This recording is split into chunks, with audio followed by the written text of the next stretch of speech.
belajar mengajar itu terjadi karena kita kegiatannya adalah bukan yang formal, jadi kita non formal, jadi kegiatan ngajar kita tuh lebih ke fun teaching gitu ya. Jadi ada kuis, bikin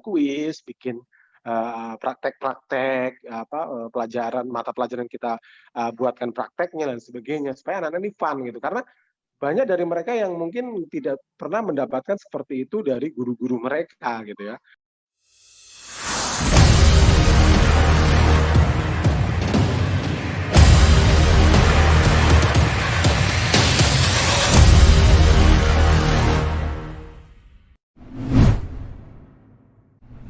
Di malam hari ini kebetulan di masa pandemi ini ternyata kita masih bisa berbagi inspirasi lewat platform seperti ini. Mudah-mudahan apa yang saya sampaikan sebentar ini bisa menginspirasi teman-teman. Oke, next.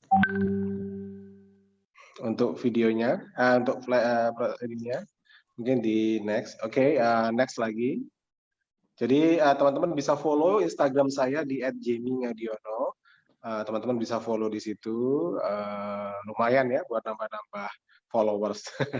Oke, ini penghargaan. Tadi ada Indonesia Game Changer News Channel Asia itu bukannya saya seorang gamer atau pemain PUBG profesional, bukan ya. Tapi ini adalah salah satu 8 sosok Indonesia yang dipilih oleh News Channel Asia di Singapura, salah satu stasiun TV berita di sana.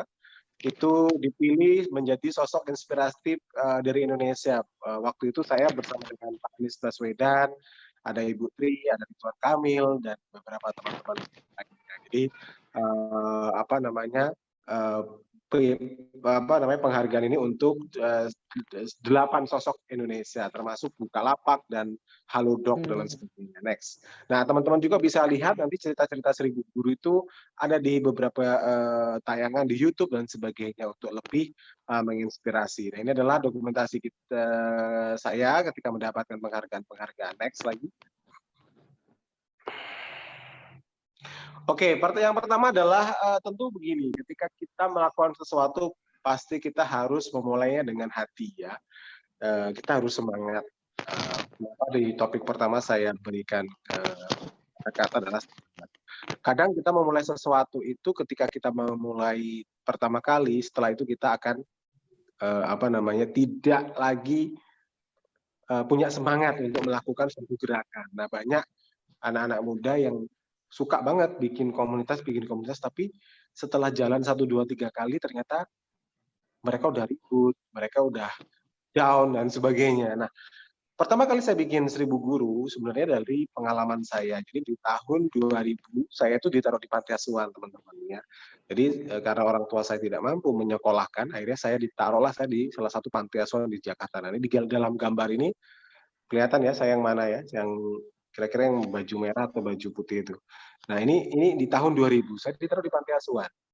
Nah, karena memang susah sekolah. Saya harus naik sepeda ke sekolah, terus kemudian saya harus pakai sepatu bekas yang dibeli oleh orang tua saya. Jadi kenapa pada saat ini 1000 Guru kita membagikan tas, membagikan sepatu, karena pada masa lalu bahwa tas atau sepatu itu ternyata itu sangat berharga untuk anak-anak atau untuk orang tua di pedalaman Indonesia yang tidak bisa membelikan sepatu baru atau tas baru. Nah, lewat pengalaman saya ketika saya di panti asuhan ini, di tahun 2000, itu saya merasakan pahitnya bagaimana, susahnya bagaimana saya harus melanjutkan pendidikan. Next. Nah, ketika saya sudah di panti asuhan sekitar 3 tahun, pada waktu itu saya mulai bekerja di salah satu NGO dan salah satu PH pada waktu itu. Jadi kebetulan setelah saya lulus SMA, saya mengambil jurusan film dan TV. Jadi kebetulan saya bekerjalah sebagai kameramen pada waktu itu. Nah, ketika saya ke pedalaman Indonesia, ini teman-teman bisa lihat di slideshow saya, ini adalah anak-anak yang ada di daerah Boti dan di daerah Ofu di Timur Tengah Selatan NTT. Ini di tahun 2010, 10 tahun lalu. Jadi kalau teman-teman lihat di sini anak-anak ini adalah anak-anak yang baru pertama kali melihat bentuk laptop. Ada lagi satu anak perempuan itu ketika difoto tidak ada ekspresi ketika di depan kamera. Bayangin anak-anak sekarang. kamera kita coba foto aja mereka sudah bergaya banyak. Tapi buat anak-anak di pedalaman itu tuh kamera itu sesuatu yang menakutkan. Mereka baru pertama kali ketemu kamera gitu ya. Dan ketika saya ke pedalaman, saya hanya mengajarkan hal yang sederhana. Pada waktu itu ketika di pedalaman ini saya bekerja sebenarnya. Saya ngambil gambar, video. Setelah itu pekerjaan saya sudah selesai. Akhirnya saya berbagi inspirasi untuk anak-anak. Jadi saya mengenalkan laptop, terus kemudian beli makanan, kita bagiin ke anak-anak, dan dari foto-foto ini saya share lah di media sosial pada waktu itu. Next lagi. Ketemu lagi sama anak di pedalaman NTT dengan di pinggir kali pada waktu itu. Dia badannya kita rambutnya jarang, terus perutnya besar ya. Ternyata anak ini adalah kekurangan gizi buruk.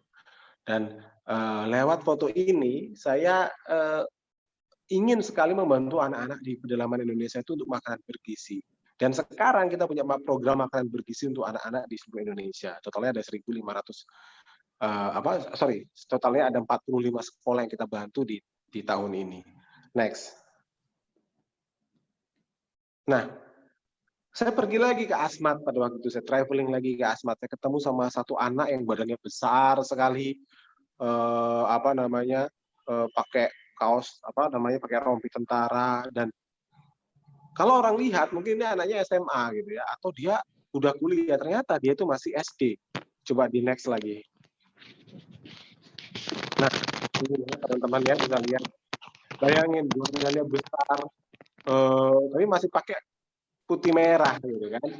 Jadi ternyata banyak juga anak-anak di pedalaman yang punya semangat untuk belajar, punya semangat untuk benar-benar masih melanjutkan sekolah. Banyak dari kita ketika anak-anak nggak naik kelas di daerah-daerah gitu ya, begitu mereka nggak naik kelas, itu sudah jadi aib dan nggak mau melanjutkan sekolah. Tapi salah satu anak di Asmat ini, dia ini benar-benar dia untuk bisa sekolah itu harus naik perahu itu 1 hari 1 malam. Di kampungnya ada sekolah, tetapi tidak ada guru. Nah, ini yang menjadi masalah klasik di pendidikan di Indonesia. Banyak guru-guru pada pindah ke kota, mereka nggak mau mengajar di pedalaman. Apalagi kalau udah jadi PNS, udah jadi tetap dan sebagainya, mereka minta yang paling dekat dengan kota ya. Kalau bisa ada internet gitu kan. Nah, anak ini harus naik kapal, perahu itu 1 hari 1 malam. Dan anak ini dia akhirnya numpang di keluarganya yang sesuku dengan dia, semarga dengan dia untuk bisa sekolah. Nah, kira-kira dia kelas berapa ya gitu. Coba next. Ternyata dia kalau nggak salah sekitar kelas 5 atau kelas 4 SD, saya lupa. Jadi itu teman-temannya nih. Ini teman-temannya semua yang di dalam kelas. Jadi kalau dia tawuran nih sama sekolah sebelah, dia menang, dia paling gede badannya ya. Nah, tapi walaupun badannya gede, tapi semangatnya untuk sekolah itu yang benar-benar membuat saya perlu bagikan ke seluruh Indonesia untuk menginspirasi kita semua, di mana bahwa menuntut ilmu itu umur tuh bukan satu halangan untuk kita bisa menyelesaikan pendidikan kita. Next ya.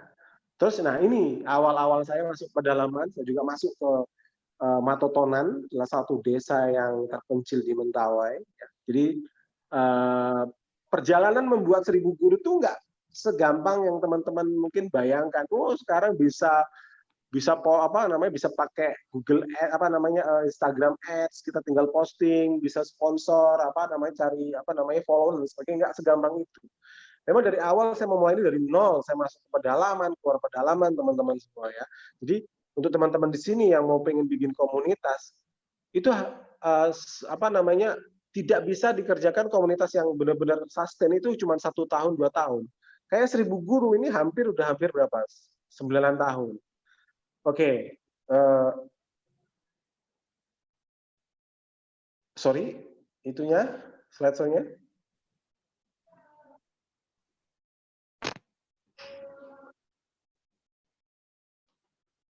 Slide-nya udah habis atau gimana? Atau waktu saya udah habis? Baik, teman-teman moderator, mungkin sedikit ada gangguan ya, Mas Jemi ya. Mungkin sembari kita menunggu Mas Jemi, saya ingin bertanya begini Mas Jemi.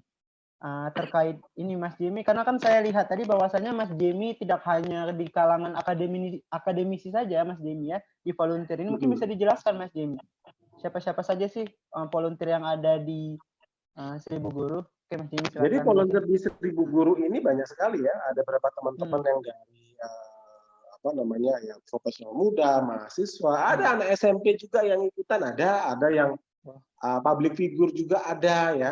Jadi banyak sekali gitu. Oke, saya terusin aja. Saya bikin cepat yuk, next lagi ya. Oke, next. Oke, next. Nah, lewat pengalaman itu akhirnya saya ini kan awalnya kan bukan orang yang mungkin saya politikus atau public figure yang punya banyak followers. Jadi saya berpikir bagaimana saya membuat satu program bisa dikenal oleh orang banyak. Banyak kan dari kita bikin program bagus, tapi waktu dieksekusi itu tidak berhasil gitu ya. Dan ketika kita punya program bagus, kalau komunitas itu harus banyak yang ikut atau volunteernya harus banyak. Gimana caranya? Akhirnya saya bikinlah akun Twitter pada waktu itu namanya 1000_guru. Karena ini adalah cara yang paling gratis saya bisa mengumpulkan banyak orang. Dan akhirnya selama 1 tahun, saya mengumpulkan 20.000 followers di Twitter. Dan kemudian saya baru membuat program namanya Traveling and Teaching. Next. Nah, saya posting di Twitter itu untuk bisa mendapatkan follower, saya postingan seperti ini teman-teman. Maukah mengajarku di sini? Yang menggambarkan kondisi pendidikan di Indonesia. Saya berharap bahwa postingan ini bisa viral dan kemudian banyak orang yang follow 1000 guru dan itu ternyata berhasil. Next. Saya posting juga kata-kata mengkritik presiden pada waktu itu ya, tahun 2014-an kalau nggak salah. Ini sekolah satu ruangan disekat jadi 2. Jadi benar-benar pemandangan yang berbeda dengan sekolah-sekolah yang ada di kota. Next. Kemudian saya bikin kata mutiara pada waktu itu guru melahirkan presiden harus merawat guru. Dan ini menjadi viral. Terus kemudian orang cari-cari akun 1000 guru. Dan akhirnya kita mendapatkan lebih dari 50.000 followers di Twitter pada waktu itu. Sebelum kita migrasi ke Instagram. Next. Nah, ini adalah yang sangat fenomenal, salah satu poster kita. Waktu itu kita membantu guru, kita sandingkan dengan anggota dewan yang hadir 0 gajinya pol, tapi guru honor itu hadirnya pol tapi gajinya 0 gitu. Nah, ini realita sekarang. Banyak guru honor yang gajinya sangat rendah. Dan itu adalah salah satu menjadi perhatian dari 1000 guru. Nah, ini kisah-kisah ini yang akhirnya viral dan kemudian kita mendapatkan banyak sekali followers dan mereka akhirnya mengenal 1000 guru. Next. Berapa guru-guru juga kita bantu sepeda motor ya teman-teman ya. Terus kemudian ada guru-guru juga yang kita masukkan di Kick and the Heroes ya. Terus kemudian next lagi ada beberapa guru-guru yang memang kita bantu dengan kisah-kisah mereka dan ini menambah jangkauan dari 1000 guru untuk dikenal oleh masyarakat. Jadi itulah strategi dari 1000 guru. Ketika awal saya membuat 1000 guru, bagaimana saya mengenalkan ini lewat media sosial, membuat sesuatu yang viral, tapi berdasarkan fakta. Jelas bahwa ada guru di sini, ada kisah-kisah yang kita angkat yang akhirnya orang tahu 1000 guru itu seperti apa. Next. Nah, akhirnya saya membuat logo 1000 guru, tadi ada logonya 1000 guru, itu artinya adalah semua orang menjadi guru. Traveling and teaching adalah teknik kita. Karena pada waktu itu saya berpikir, saya harus menjangkau anak-anak muda. Anak-anak muda ini nggak semuanya suka mengajar. Tapi anak-anak muda itu suka traveling. Gitu kan? Bagaimana ini supaya menggait anak-anak muda sekalian traveling tapi sekalian berbuat sesuatu untuk bangsa dan negara. Akhirnya kecetuslah satu program namanya Traveling and Teaching atau jalan-jalan sambil ngajar. Ketika saya bikin ini, waduh banyak orang yang menghujat ya. Mereka bilang bahwa mana bisa traveling sama teaching itu dijadiin satu, yang satu sosial, yang satu kegiatan hedon jalan-jalan mana bisa gitu. Ternyata bisa dan berhasil sampai saat ini. Nah, itu gambar orang itu adalah dia memegang buku, artinya adalah kita itu berjalan kemanapun kita membawa ilmu pengetahuan, kita bagikan ke semua orang. Dan 1000 guru sendiri artinya adalah semua orang bisa menjadi guru. Melakukan hal yang terkecil untuk orang-orang terdekat kita, kita sudah menjadi guru untuk mereka. Next. Nah, akhirnya saya bikin Traveling and Teaching pertama kali, ya ini kegiatannya. Tadi ada pertanyaan siapa saja yang ikut, kebetulan pada waktu itu ada Putri Indonesia yang ikut, jadi menambah lagi nama 1000 guru itu dikenal oleh masyarakat. Dan bukan hanya public figure, tapi anak-anak ada yang kuliah, siapapun boleh menjadi anggota dari 1000 Guru atau ikut kegiatan 1000 Guru. Nah, traveling and teaching sendiri adalah kita tuh jalan-jalan satu harinya kita adalah ngajar. Jadi kita gabungkan kesukaan anak muda sekarang, milenial sekarang itu menjadi satu program. Dan ternyata setelah 8 tahun berlalu, ternyata Instagram itu sekarang udah banyak orang mempunyai akun Instagram dan mengharuskan setiap hari mereka harus posting konten. Nah, ketika dia ikutan 1000 Guru, dia mendapatkan 2 konten sekaligus, yaitu konten traveling dan dia konten untuk charity atau social project-nya itu dapat. Jadi akhirnya banyak orang yang ikutan 1000 Guru. Next. Nah, teman-teman, mungkin sekarang teman-teman pernah tahu 1000 Guru ya. Coba diklik lagi yang tadi, yang sebelum ini, yang klik yang pertama, yang slide yang pertama, yang sebelum ini. Jadi ketika saya bikin pertama kali kegiatan traveling and teaching, walaupun followers sudah 20.000, ternyata yang ikut itu nggak sebanyak yang kita pikirkan. Ternyata nggak sebanyak yang saya harapkan. Ternyata yang ikut cuma 3 orang. Padahal itu bayarnya cuma 100.000 pada waktu itu. Ini trip pertama kita, traveling and teaching pertama kita itu yang ikut cuma 3 orang. Nah, disinilah kita diuji. Ketika kita membuat suatu program, jangan menyerah kalau memang program kita itu tidak berjalan dengan sesuai dengan yang kita inginkan. Next. Saya bikin lagi setelah 3 orang itu, next. Baru ini ada 30 orang, teman-teman. Baru banyak yang ikut. Saya bikin lagi, next. Next. Oke. Nah, saya bikin lagi, ternyata banyak sekali yang ikut. Ada bule-bule, ada orang-orang yang memang dia bukan guru, tapi pengen ngajar jadi guru, gitu ya. Terus kemudian akhirnya lah sampai sekarang kita banyak sekali volunteer-volunteer yang ikutan kegiatan 1000 Guru. Next. Oke, pantang menyerah. Nah, ketika kita sudah memulai, kita harus terus melanjutkan program kita. Nah, tadi teman-teman saya sudah kasih tahu bahwa awalnya itu hanya 3 orang, lanjut 30. Nah, sekarang itu kita sudah tersebar di seluruh Indonesia. Bisa tunjukkan petanya? Peta 1000 Guru tadi, next. Nah, sekarang 1000 Guru ini sudah ada di seluruh Indonesia. Bayangkan, dari Twitter, ya, terus kemudian kita dari 3 orang volunteer, sekarang ada di seluruh Indonesia. Dan setiap bulan, itu mungkin ada sekitar 3.000-an anak-anak muda yang ikutan 1000 Guru. Dan banyak ribuan anak-anak yang kita bantu. Next. Next. Nah, nggak cuma di Indonesia juga, teman-teman. Kita sudah menjangkau Indonesia, kita sudah buka seluruh regional di Indonesia, dan akhirnya 1000 Guru kita berpikir untuk membuka gerakan ini sampai ke Asia Tenggara. Jadi 1000 Guru ini kita sudah sampai mengajar sampai di Thailand, di Kamboja, di Myanmar, kita ngajar di Myanmar. Ini nggak cuma di regional Indonesia saja, tapi kita sampai ke luar negeri. Kita membantu di anak-anak di sana. Kita bawa tas dari Indonesia, itu ada main dakon ya, main dakon itu. Jadi kita ngajarin anak-anak mereka itu lebih ke budaya Indonesia, ucapan-ucapan Indonesia, terus kita bawa makanan Indonesia kayak kemplang, dodol, kita bawa ke sana, kita kenalin Indonesia. Tapi kita juga membawa bantuan kayak tas sekolah supaya mereka itu tahu bahwa oh ternyata orang Indonesia itu baik-baik, orang Indonesia itu suka membantu juga ya gitu. Karena kita kan terkenal banyak sekali NGO, LSM dari luar negeri yang masuk ke Indonesia, yang bantu anak-anak di Indonesia, yang akhirnya mereka sebarkan di luaran sana bahwa Indonesia itu begini, kemiskinan dan sebagainya. Padahal kita tuh ya kaya gitu loh. Dan saatnya lah kita juga membantu negara-negara yang ada di luar Indonesia gitu. Ternyata mereka tuh kondisinya lebih parah dengan pendidikan yang ada di Indonesia. Jadi kalau teman-teman pergi ke Thailand, mungkin Bangkok oke, rame, tapi kalau di Chiang Mai, Chiang Rai itu tuh benar-benar pedalamannya itu lebih parah daripada kita, apalagi di Myanmar atau di Kamboja itu lebih parah sekali. Dan kita sampai kita sudah membantu, dan kita rencananya setelah COVID ini kita akan menjangkau di Filipina, di Manila. Oke, next.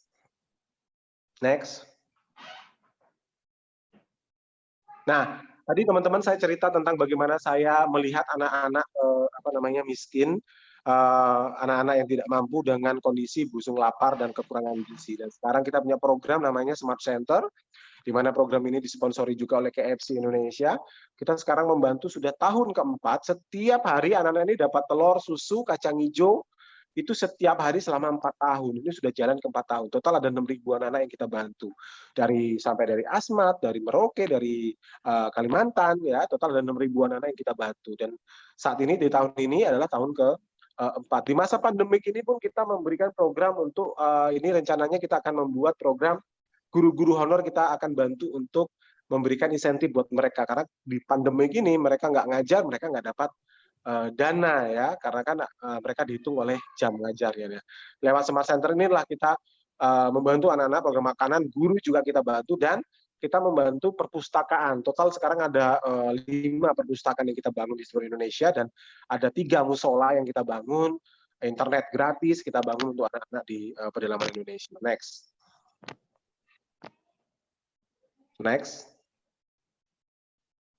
Nah ini teman-teman programnya, jadi anak-anak kita kasih makanan supaya apa sih gitu kan? Kalau di kota-kota besar anak-anak dikasih uang saku oleh orang tua mereka, tapi di pedalaman Indonesia mereka itu tidak ada uang saku. Kadang mereka tuh berangkat sekolah tidak sarapan. Nah, ketika tidak sarapan ini kadang jam istirahat mereka pulang makan tapi nggak balik lagi ke sekolah. Makanya kita memberikan makanan siang ya, makan siang gitu ya pas jam istirahat supaya mereka bisa kenyang. Terus kemudian mereka tetap bisa mengikuti pelajaran yang ada di sekolah. Kita juga memberikan les tambahan berupa membaca ya. Supaya apa? Supaya anak-anak ini lancar membaca. Loh, emang banyak yang tidak bisa membaca. Banyak anak-anak di pedalaman yang tidak bisa membaca sebenarnya secara lancar. Dan kenapa mereka tetap naik? Karena kalau nggak dinaikkan, itu orang tuanya bisa marah-marah ke gurunya gitu ya. Jadi lebih galak orang tuanya daripada gurunya. Nah ini yang menjadi perhatian kita supaya mereka itu bisa membaca. Ada yang sampai kelas 5 baca nggak lancar, kita beri bantuan les tambahan supaya mereka bisa rajin, bisa lancar untuk membaca. Next. Next. Dan kita juga ada pengobatan gratis, teman-teman. Selain itu kita memberikan pengobatan gratis untuk anak-anak di pedalaman Indonesia. Next. Next. Oke, ini apa namanya yang sudah kita catat dari tahun 2012 sampai 2019 sudah hampir 240.000 anak-anak yang kita bantu di seluruh Indonesia. Bayangin dengan gerakan di Twitter yang positif, ini bisa menjadi kegiatan sosial yang positif yang bisa membantu anak-anak di seluruh Indonesia. Next.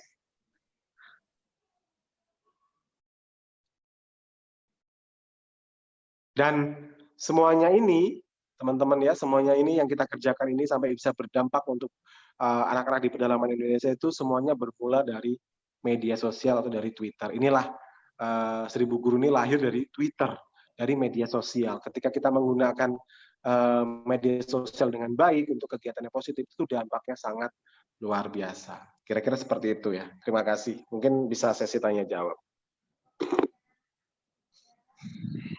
Oke, baik, Mas Jamie. Ya. Mungkin sebelum ke sesi pertanyaan nih Mas, saya ingin bertanya sedikit nih kepada Mas Jamie.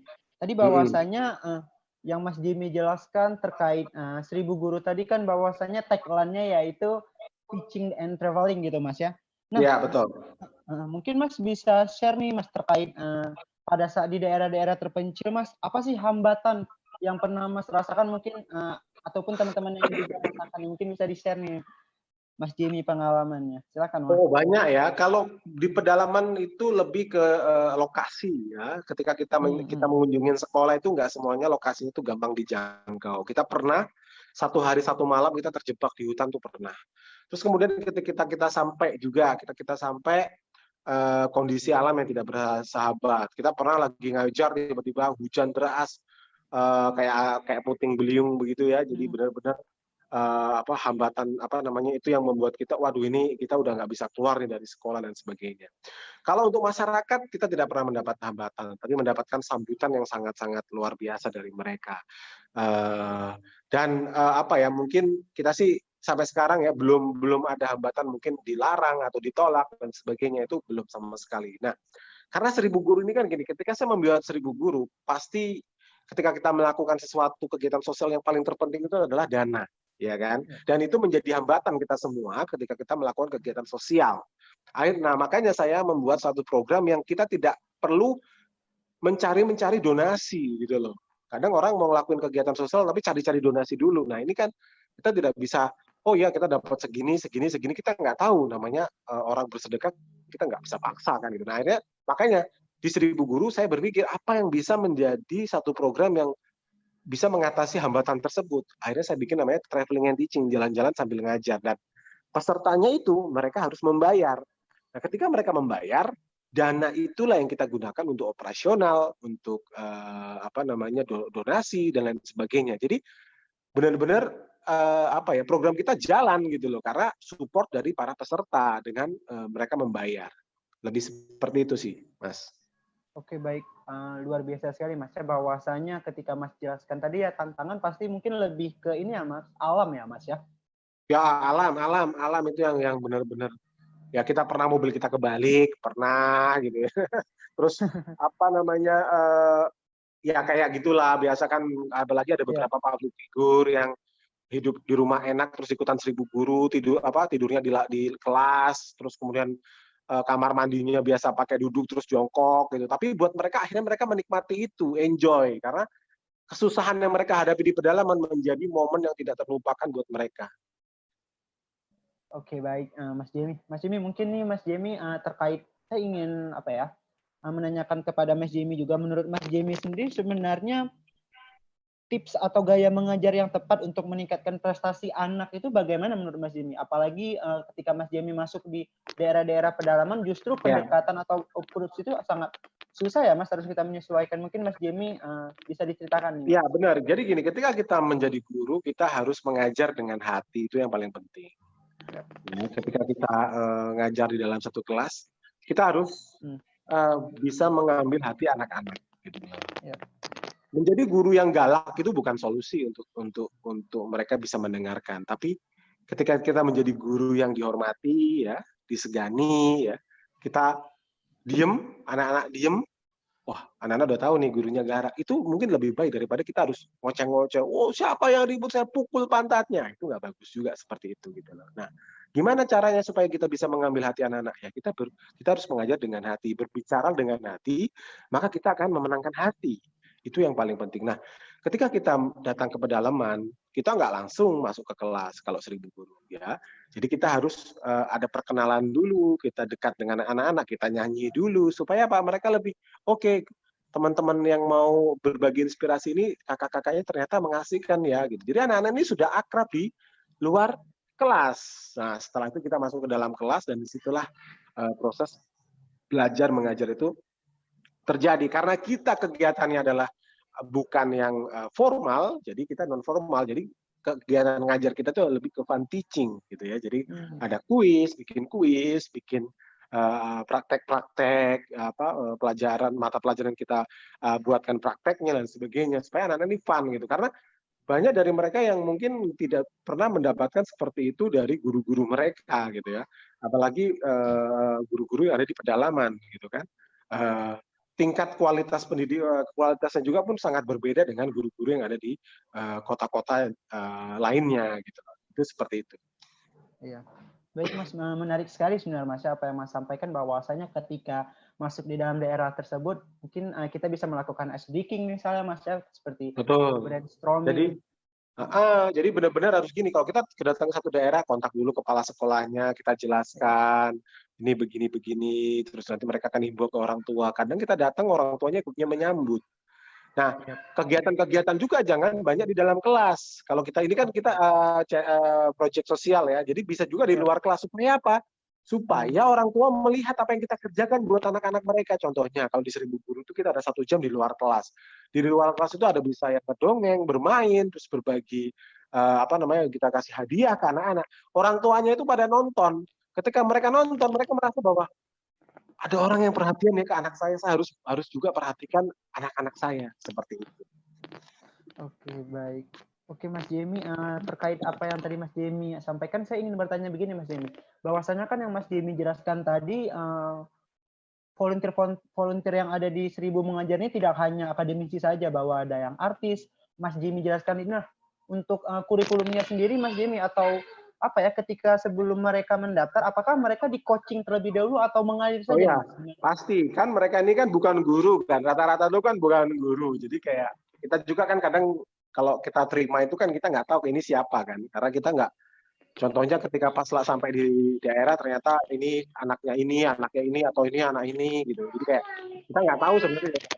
Sebelum berangkat itu biasanya H-7 itu ada briefing. Kita briefing, kita kasih apa namanya lesson plan. Nah, lesson plan-nya itu udah ada kelas 1 ngajar apa, kelas 2 ngajar apa sampai kelas 6. Jadi di peserta itu kan biasanya 30 orang. Jadi satu kelas itu kita bagi 5-5-5. Nah, 5-5 ini mereka harus menyiapkan apa namanya bahan ajarnya sendiri. Supaya apa? Supaya mereka benar-benar bahwa ini dari dia untuk anak-anak. Jadi feel-nya itu beda kalau kita menyiapkan donasi sendiri, menyiapkan bahan ajar sendiri. Ketika kita ketemu, kita yang menyerahkan sendiri, itu feel-nya beda daripada kita. Kadang kita mau donasi nitip orang gitu kan, disuruh beli orang, nanti beli ini dong, dan sebagainya, itu beda gitu loh, feel-nya itu beda. Jadi benar-benar mereka yang kita briefing dulu sebelum berangkat, kamu harus nyiapin ini. Nah, setelah itu baru nanti pas di lokasi, itu kan karena peserta ini dari bermacam daerah, ketemunya hanya di WhatsApp group. Nanti pas udah sampai di satu lokasi di tempat tujuan kita, nanti kita ada briefing lagi sebelum besoknya ngajar. Jadi mereka akan briefing, mereka akan diskusi besok ngajar apa sesuai dengan panduan yang kita berikan, seperti itu. Baik, luar biasa sekali Mas ya, apa yang tadi Mas sampaikan. Mungkin pertanyaan dari saya nih Mas yang terakhir. Nah, tadi kan Mas jelaskan bahwasanya Mas tidak hanya di Indonesia saja, tetapi ekspansi ke luar negeri. Nah, tantangannya sendiri atau apa tuh Mas? Karena kan mungkin dari segi kalau bahasa keluar Mas ya. negeri itu resikonya udah pasti ketangkap imigrasi, ya kan? Itu. Apalagi ke Myanmar ya, teman-teman kalau tahu Myanmar itu negara komunis tertutup yang bukan komunis ya, junto militer lah ya. Yang baru terbuka Aung San Suu Kyi mungkin berapa tahun yang lalu. Jadi kita sebelum kita pergi ke satu daerah kita sudah survei dulu. Ini daerah gimana? Contohnya kayak kemarin kita ke Laos gitu kan. Di Laos itu kita tanya-tanya dulu di sana gimana. Oh ternyata di sana tidak boleh pakai banner yang tulisannya huruf abjad. Gitu kan ABCD itu nggak boleh. Dia harus pakai apa itu huruf apa itu cacing gitulah bahasa mereka gitu. Terus di sana juga masih masih komunis kan di Laos. Jadi kita kontak-kontakan. Kadang kita kontak KBRI juga. Nah, setelah kita fix, biasanya fix aman, kita baru berangkat ke sana. Tapi sebelum berangkat, kita pastikan semua peserta itu tidak bermasalah di paspornya. Gitu. Jadi itu jangan sampai kita ketahan di bandara dan sebagainya. Terus kemudian kayak di Kamboja. Di Kamboja itu kita kontak orang lokal sana. Kebetulan di sana ada orang lokal, dia yang nyariin sekolah gitu kan. Terus kita tuh dari Jakarta, bayangkan dari Indonesia, kita bawa tas sekolah.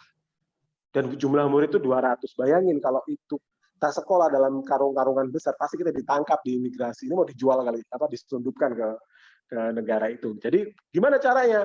Kita sudah atur. Jadi kayak satu orang bawa tasnya kita pecah-pecah gitu loh. Jadi satu orang tuh bawa 10 tas, jadi nggak mencolok gitu kan. Nah sudah sampai di sana, kendala kedua itu bahasa. Bahasa makanya ketika kegiatan di luar negeri kita tidak banyak untuk berbicara kayak di Indonesia ngajarnya. Jadi kayak lebih bawa games ya, game Indonesia gitu ya, kita bawa ke sana, terus kita kenalkan makanan Indonesia lebih ke situ, dan responnya ternyata baik. Kayak di Bangkok, teman-teman mungkin di sana ada yang pergi ke Bangkok, pernah ke Bangkok. Ternyata kita nyebrang di Sungai Wat Arun, dekat-dekat Wat Arun itu ternyata ada daerah kumuh yang memang orang tuanya ngojek dan sebagainya, dan kita datang ke sana memang tujuan kita adalah mengenalkan Indonesia gitu loh, mengenalkan orang Indonesia itu ya membantu juga loh gitu loh, bisa membantu juga mereka gitu. Jadi dari situlah ternyata bahwa kegiatan kita tuh diterima oleh mereka gitu. Kalau kayak di Myanmar itu kita supaya tidak bermasalah karena konflik dan sebagainya, ya kita membantu memang di sana sekolah-sekolah Buddhis gitu. Kita datang ke bikunya, kita ngomong, kita mau, karena kebanyakan di Myanmar tuh anak-anak itu di bawah biksu-biksu seperti itu. Jadi kita membantu anak-anak itu, kita bawa tas sekolah. Tapi di Myanmar itu kita tidak bawa tas dari Indonesia karena beresiko. Karena kalau kita terbangin drone aja di sana itu bisa sampai 3 tahun penjara. Jadi kita setelah sampai sana kita lihat kondisinya, terus kita baru beli tas di Myanmarnya gitu. Jadi kita bawa cash money ke sana untuk beli tas dan sebagainya. Oke, baik. Mas, sebelum kita masuk di sesi Q&A, aku mau tanya pertanyaan terakhir nih, Mas. Mungkin ada nggak, Mas, harapan atau pingin kemana nih, Mas? Atau terkait pandemi ini, ada nggak daerah yang belum Mas kunjungi atau Aduh, negara yang banyak belum banget ya kunjungi? di pandemi ini teman-teman semua followers sudah, ayo kapan kita jalan lagi gitu ya. Yang Ya. paling penting kalau di Indonesia kita pengen ke ke Raja Ampat, kita bantu anak-anak di Raja Ampat ya. Terus kemudian ada beberapa daerah di Sabang juga, di Sabang juga kita mau ke sana gitu ya. Untuk di luar negerinya kita pengen ke Filipina. Di Filipina kita mau bantu anak-anak di Filipina gitu. Itulah list kita, semoga pandemi ini cepat berakhir dan kita bisa traveling ke sana dan bisa berbagi lah sambil berbagi untuk anak-anak itu.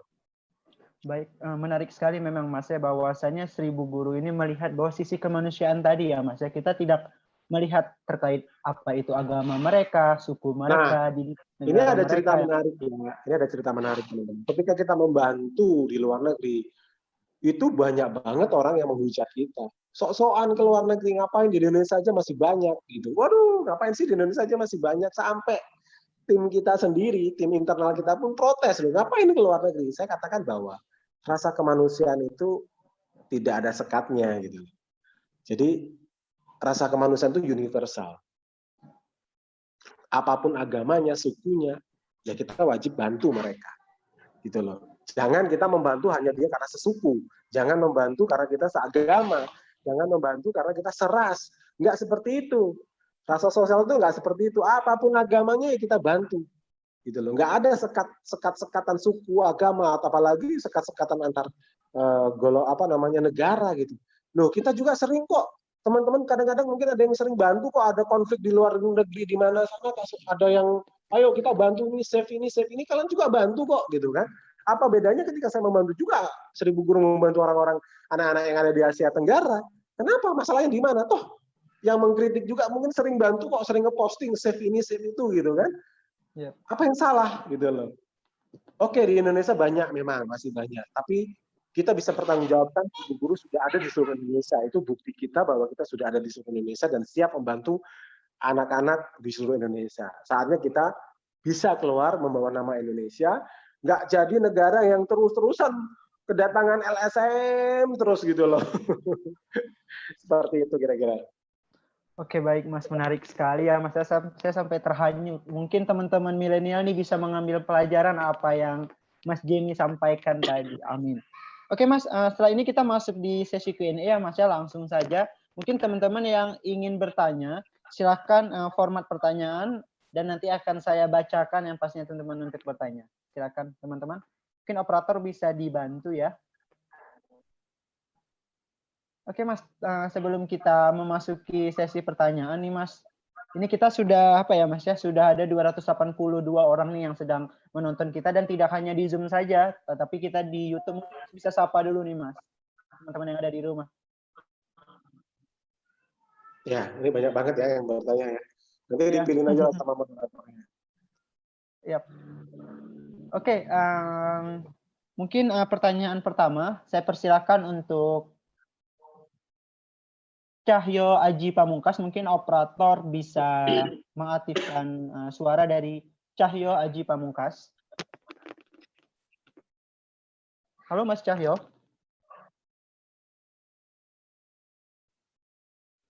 Mungkin bisa dibacain aja, nggak apa-apa kalau mau itu. Ya. Oke, baik. Halo, Mas Cahyo, kedengaran ya suara kita? Ya, silakan Mas Cahyo.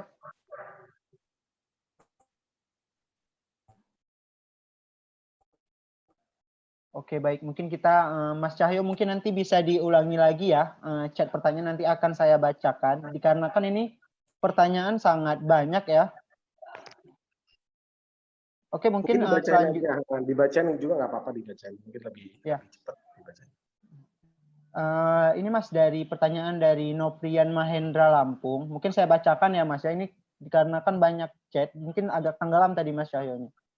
Assalamualaikum Mas Dani. Halo. Mas Cahyo. Ini dibacain aja ya, mungkin sinyalnya juga terkendala ya. Mungkin dibacain biar saya bisa.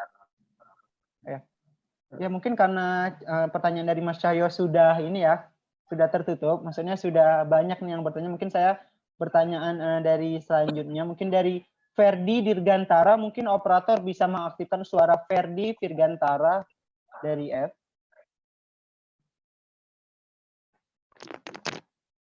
Silakan operator Ferdi. Halo Mas, Mas Ferdi. Ya.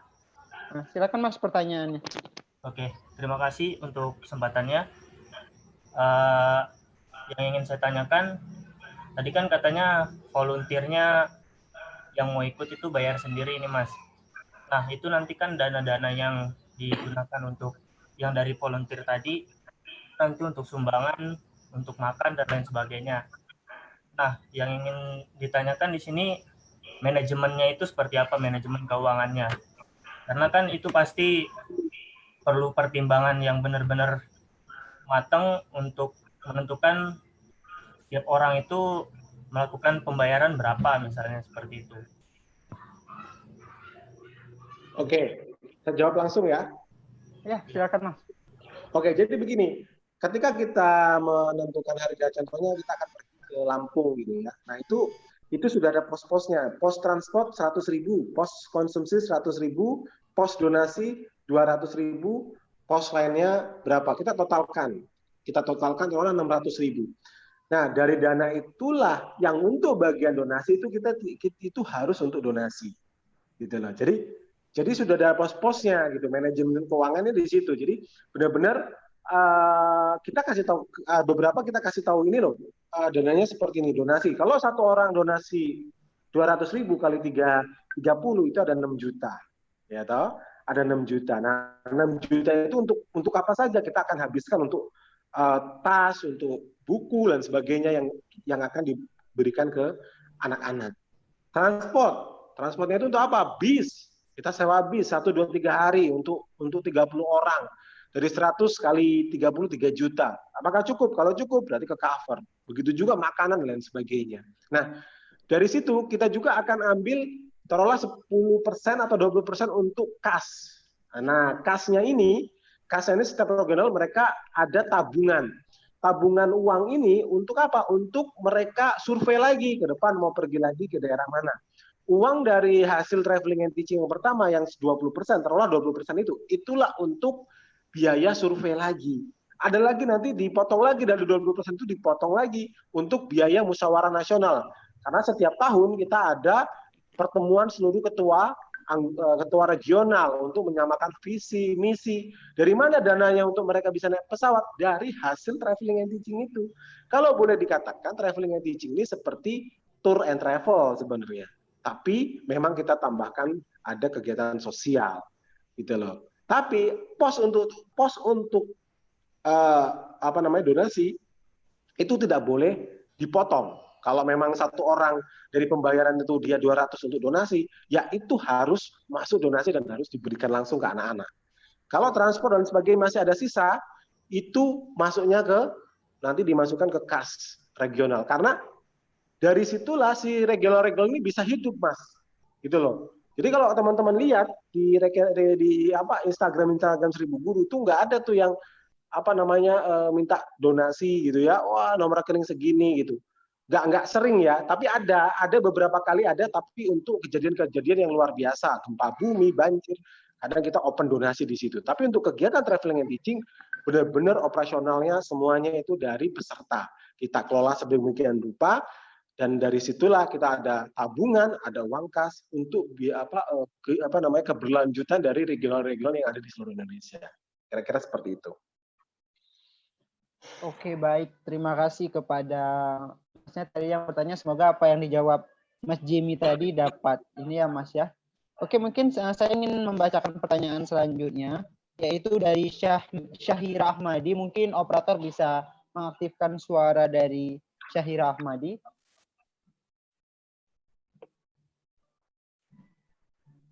Halo Mbak Syahira, silakan Mbak Syahira pertanyaannya. Halo ya, selamat malam. Selamat malam.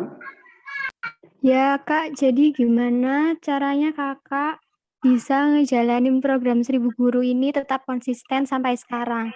Kan pastinya di tengah-tengah program ini kan pasti ada kayak tantangan dan hambatan seperti dicemooh atau semangatnya mungkin semangat kemanusiaan yang mulai menurun atau gimana? Bagaimana Kakak bisa tetap konsisten? Oke, gini. Yang pertama, ketika teman-teman bikin kayak saya, bikin 1000 guru, ini saya bikin sendiri. Saya bikin logo sendiri, saya bikin program sendiri, saya bikin semuanya, dan saya patenkan semuanya di Haki. Karena saya tahu ketika gerakan ini besar, kalau kita bikin berdua, bertiga, kalau isi kepala foundernya itu berbeda, itu akan terjadi keributan. Dan itu membuat suatu buah komunitas itu hancur berantakan di tengah jalan ketika mereka sedang naik daun. Apakah 1000 guru pernah mengalami itu? Pernah. Kita pernah terjadi konflik internal, kita pernah orang-orang politik masuk dan sebagainya, itu pernah. Gimana caranya? Yang pertama, dari awal saya selalu katakan ke regional, ketua-ketua regional bahwa 1000 guru itu independen, tidak memihak, tidak berpolitik praktis. Jadi kalau teman-teman lihat ketua-ketua dan anggota-anggota pengurus 1000 guru itu dilarang untuk ikut terlibat, maksudnya politik. Boleh ikut berpolitik, tapi dia harus melepaskan jabatan ketua 1000 guru atau cuti dulu. Contohnya ada ketua regional, dia mau menjadi pendukung inilah bupati ini, dia harus cuti dulu. Jadi postingan-postingan 1000 guru mereka harus arsipin dulu.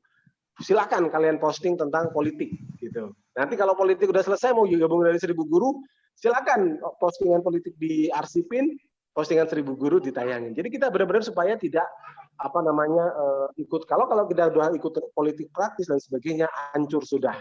Visi misi kita larinya lebih mencari kekuasaan dan sebagainya.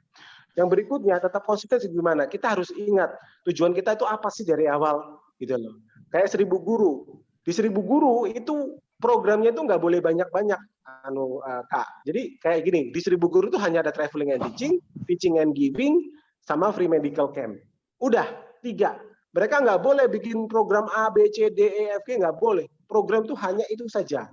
Logo itu nggak boleh diganti sembarangan. Supaya apa? Supaya mereka tetap konsisten. Programnya tetap konsisten 3 program itu gitu loh. Jadi banyak orang yang lupa bikin komunitas, temennya lagi komunitas lain lagi hip tentang ini, wah ikut-ikutan bikin program ini. Kita harus fokus dengan program kita dari awal sampai akhir. Gitu loh. Logo jangan berubah-berubah. Karena logo itu kalau di 1000 guru seperti sakral. Sampai sekarang 9 tahun kita nggak pernah rubah logo. Warna tetap sama dan sebagainya. Jadi kalau ada orang lewat pakai kaos 1000 guru, kita tahu tulisan O-nya aja, kita udah tahu ini 1000 guru. Brandingnya kita kuatkan di situ. Itu. Terus kita berjalannya waktu kita akan ketemu orang-orang yang memang sevisi, Mbak. Jadi kadang seleksi alam itu akan memang ada di sebuah komunitas. Karena orang yang berkegiatan sosial itu digerakkan oleh hati. Hari ini dia senang, dia akan gabung sama komunitas ini. Tapi besok dia sebel sama siapa, mungkin sama saya atau siapapun, dia bisa pergi kapanpun, gitu loh. Jadi itulah, kalau di dalam komunitas jangan ngebosi, gitu ya. Jangan, wah mentang-mentang kamu foundernya, udah bla bla bla, gitu. Jangan seperti itu ya. Jadi itulah kenapa 1000 guru masih bertahan sampai sekarang ya. Perpecahan-perpecahan ya ada. Ribut-ribut ya pasti ada, tapi kita sudah lalui itu semua dan tetap pegang visi misi. Makanya ketika mau bikin komunitas itu udah ditulis visi misinya apa sih, gitu kan? Programnya apa sih, tujuannya kemana? Jangan melenceng. Kalau melenceng bubar jalan. Nah kebanyakan teman-teman yang bikin komunitas begitu. Begitu bikin, udah terkenal dikit, masuk TV sedikit, langsung deh udah rebutan saham gitu kan. Jadi udah ribut masing-masing ya. Jangan seperti itulah ya. Jadi ini bisa jadi contoh untuk teman-teman yang sedang menjalankan komunitas dan sebagainya. Dari awal kalau foundernya berdua atau bertiga harus clear gitu loh. Jangan sampai nanti ini besar, komunitasmu besar tiba-tiba ribut di tengah jalan akhirnya bubar. Seperti itu. Oke, baik. Mungkin pertanyaan selanjutnya datang dari Husnul Fadila. Mungkin operator bisa mengaktifkan suara dari Kusnul Fadila. Silakan. Halo Mbak Kusnul. Halo Mbak Kusnul. Oke, mungkin saya bacakan saja ya, Mas Jimmy. Nah, jadi pertanyaan dari Mbak Kusnul sendiri ialah, Assalamualaikum, saya Dila dari Jepara. Saya ingin bertanya, apakah pembelajaran hanya ditunjukkan kepada anak-anak atau juga mengajak guru di pedalaman untuk menirukan cara mengajar 1000 guru? Kalau iya, bagaimana cara yang 1000 guru berikan? Gitu, Mas. Silakan, Mas. Oke, untuk volunteer memang di program traveling and teaching-nya sendiri ya, kegiatan traveling and teaching itu memang kita lebih ke anak-anak. Kita lebih menginspirasi sebenarnya, lebih menginspirasi.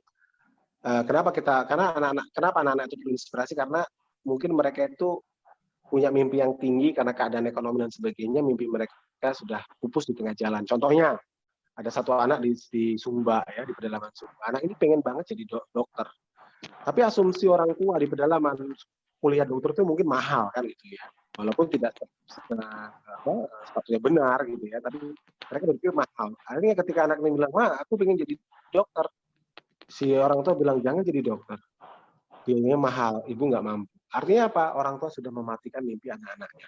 Tugas 1000 guru adalah kita datang untuk menginspirasi, kita kasih tahu anak-anak, kamu bisa jadi dokter kayak kakak. Kalau kebetulan volunteernya dokter ya, kakak bisa sambil kuliah dan kerja dan sebagainya. Orang tua kita edukasi juga. Bagaimana anaknya, orang tua walaupun tidak punya dana, punya uang, tapi bisa memberikan doa, memberikan support. Banyak dari kita yang kuliah, orang tuanya mampu, tapi DO, nggak wisuda. Tapi ada orang yang tidak mampu, tapi kuliahnya malah cepat selesai dengan nilai yang sangat memuaskan, bagus, wisuda cepat. Kenapa? Ternyata masalahnya bukan uang, tapi masalahnya adalah lebih ke semangat daripada si anak atau mahasiswa itu. Itu yang paling penting. Jadi memberikan semangat ke anak-anak itu penting sekali. Nah, kita lebih ke situ, memberikan inspirasi. Tapi pertanyaan tadi, kita ada program training guru pedalaman. Guru-guru ini kita train, ya, kita training, kita berikan upgrade skill lah, cara mengajar, ya. Jadi contohnya kita pernah memberikan pelajaran tentang bagaimana memanfaatkan benda-benda sekitar untuk menjadi alat peraga. Contohnya kalau mengukur lingkaran, oh ada kaleng, gurunya kita ajarin ini loh, itu bisa bikin dari kaleng, bisa bikin dari ini, dari itu. Untuk anak-anak supaya tahu, oh gini ya cara mengukur dan sebagainya. Ini nggak perlu beli alat peraga yang mungkin mahal, tapi bisa memanfaatkan bahan-bahan di sekitar untuk bahan ajar. Supaya apa? Supaya anak-anak cepat mengerti. Itu yang kita kerjakan untuk meningkatkan skill guru dan memberikan inspirasi untuk anak-anak. Oke, baik Mas Jimmy. Mungkin tadi adalah pertanyaan terakhir ya Mas Jimmy. Bahwasanya mungkin teman-teman ini banyak sekali pertanyaan. Mungkin nanti bisa di pertanyaannya langsung di Instagramnya Mas Jimmy ya Mas. Mungkin bisa dikasih tahu nih Mas terkait Instagram Mas. Ya, boleh di follow teman-teman di JEMI Ngadiono ya, JEMI Ngadiono. Nanti teman-teman bisa follow, bisa tanya-tanya langsung. Jadwal 1000 guru tadi ada yang nanya jadwalnya ya, seperti itu. Nanti kita akan share. Tadi ada pertanyaan, apakah 1000 guru punya kurikulum? Untuk membaca kita punya buku kurikulum membacanya. Ya, kita bekerja sama dengan saya suka membaca gitu ya. Jadi kita punya program membacanya. Jadi ada kurikulumnya. Untuk program. Jadi gini, ada traveling and teaching yang mengajar hanya 4 jam ya teman-teman. Jadi saya mau jelaskan bahwa program traveling and teaching sendiri itu ngajarnya sekitar 4 jam sampai 5 jam. Tapi kita punya program jangka panjang di Smart Center tadi. Itu sampai 3 bulan, 6 bulan. Dan itu ada pelajaran, setiap hari itu pelajaran untuk membaca. Ya, jadi ada program, kita ada beberapa program yang ada yang jangka pendek dan jangka panjang. Gitu. Jadi yang saya jelaskan ini tidak cuman traveling and teaching, tapi ada program yang lainnya yang ada kurikulumnya, ada gurunya, ada yang kita gaji gurunya dan sebagainya. Karena kita sudah ada yayasan, jadi di bawah yayasan itu kita punya sub-sub proyek-proyek sosial jangka panjang, jangka pendek. Seperti itu. Oke, baik Mas Jimmy. Mungkin teman-teman nanti silakan ya ingin bertanya langsung follow Instagramnya Mas Jimmy yang tadi jelaskan.